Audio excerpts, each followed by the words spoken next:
Just patience. Hey. Right. How's everyone? Okay, well, I want to start this off with a neurological fact. The fact that we live in a AI era now. And believe it or not, it's apparently we don't need anyone to kind of survive. Everything's convenience, isn't it? Like, you got food, you can just call Uber foods and whatnot. You can do whatever you want at home, just sitting indoors all day long. However, this is a very important fact actually. It is the mind. That's the only thing, the organ, the mind. It requires another soul to be healthy. Now, this is where we're at.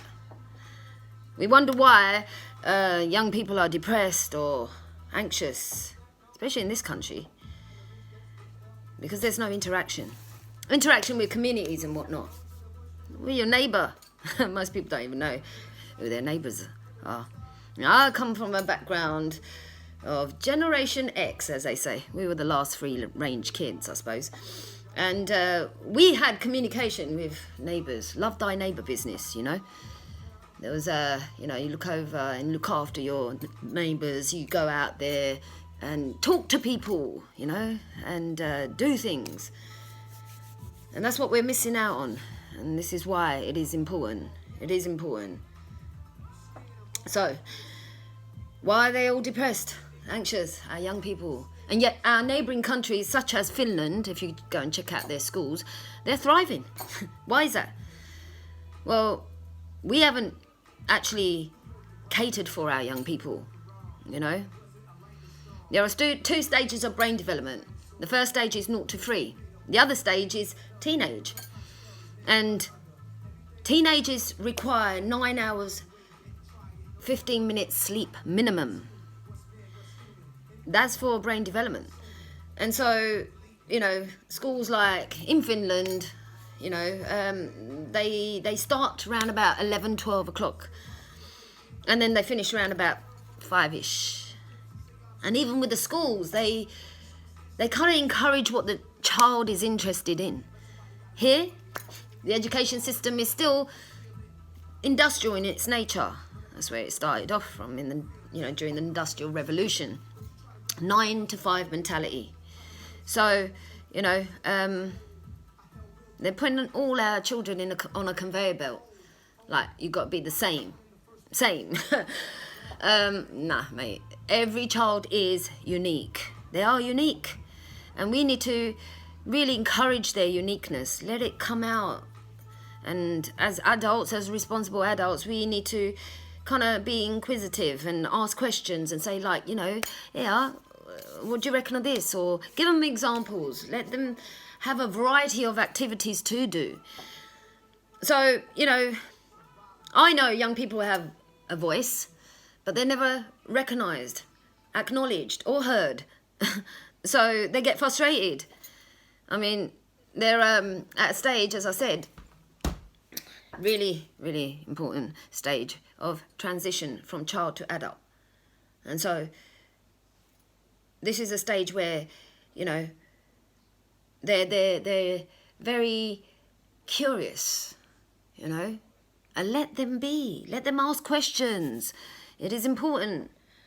So this whole, initiating these social projects, which are youth-led, is a great thing.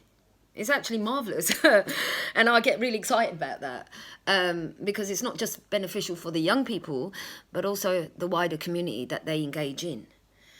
Now, young people can identify and tackle issues that can make a change in their environment, in their communities. Like practical actions, for example, volunteering. I love volunteering. That was my first ever job. I volunteered at the centre point for the homeless people because I was homeless myself when I was 17. And I wanted to do something and I wanted to give something back. So I volunteered to do that. And that led me to where I am now, believe it or not. That one job led me to knowing that I wanted to do something to help others. So, especially young people. So, yeah, volunteering, fundraising, campaigning, you know, supporting other peers, being peer mentors is very important, you know.